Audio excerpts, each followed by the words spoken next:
Hello, I'm Patsy, and we're going to be talking about how sodium affects blood pressure.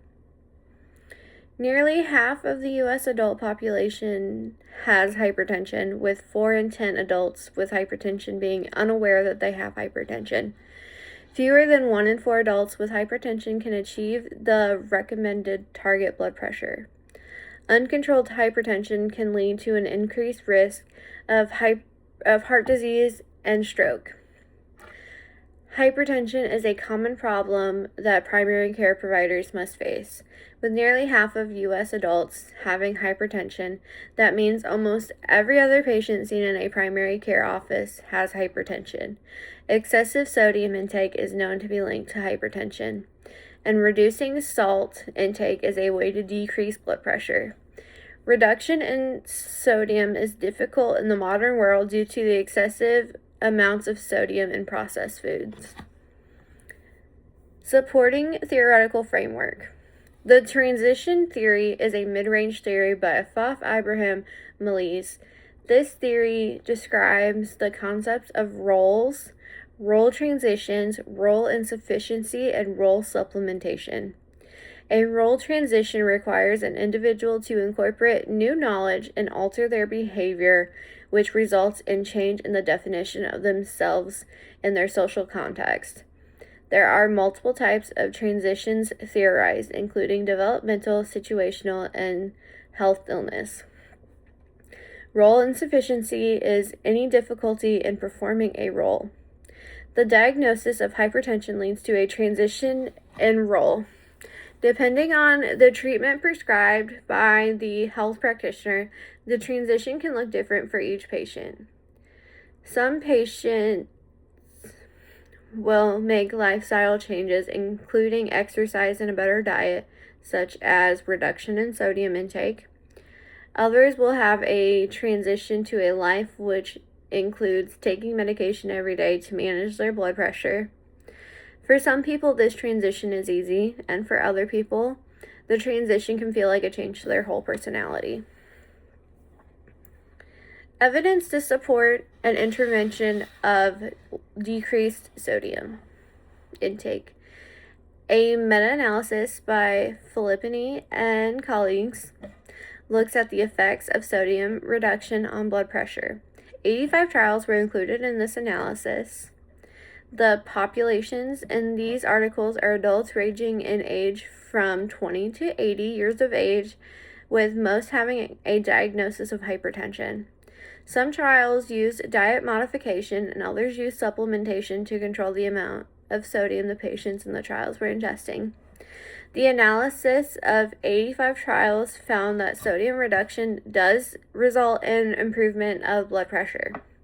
The author used 2 grams per day of sodium as a reference value and compared that to 1.5 grams per day, 2.5 grams per day, 3 grams per day, 3.5 grams per day, and 4 grams per day of sodium. The effects these changes had on blood pressure. The mean difference of blood pressure for 1.5 grams per day to 2 was negative 1.28 with a 95% confidence interval. The mean difference of blood pressure for 2.5 grams per day compared to 2 was positive 1.26 with a 95% confidence interval. This means that the higher the salt intake, the higher the blood pressure. The focus of this analysis was to determine if the relationship between sodium intake and blood pressure is linear or curvilinear. The relationship between sodium intake and blood pressure is almost completely linear. Deuce and colleagues conducted a non-blinded randomized control trial that looked at the effects of sodium intake on blood pressure in participants with essential hypertension. 72 participants were included in this trial, meeting a specific criterion. Participants were randomized in a 2-to-1 ratio into intervention and control groups, with 48 participants in the intervention group and 24 participants in the control group. The intervention group received 20 minutes of oral dietary advice as well as written material on how to decrease sodium intake. The intervention lasted for 4 weeks before follow-up measurements were obtained. The control group had a change of blood pressure of 2 with a p-value of 0.436, while the intervention group had a change of -7 with a p-value of less than 0.001. This is a significant finding showing that a decrease in sodium intake does decrease blood pressure in those with essential hypertension. Snoid and colleagues conducted a qualitative study about the barriers to a multi-level community-based sodium reduction intervention in the south side of Chicago. The data was collected by conducting semi-structured interviews and focus groups.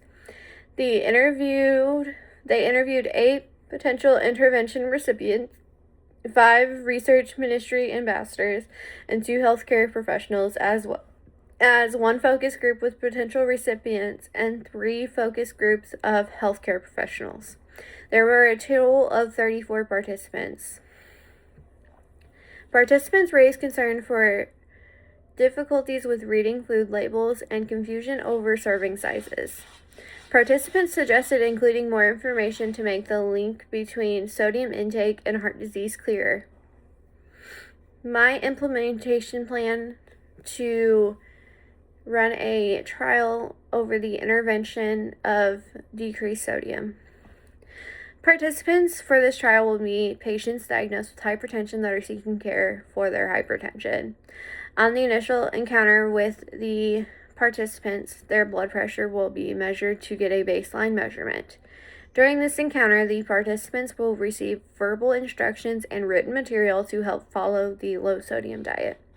They will also receive instructions on how to obtain blood pressure readings at home and a sheet to record their blood pressure readings 3 times throughout the day. Each week, the participant will get a call from a nurse practitioner or physician assistant to answer questions, give advice, and help the participant adhere to the diet. At the end of the 90-day trial, the participant will come back in to get their final blood pressure reading. Then the results will be tallied and the information will be disseminated in a research article. Hypertension is a common medical condition faced by our patients.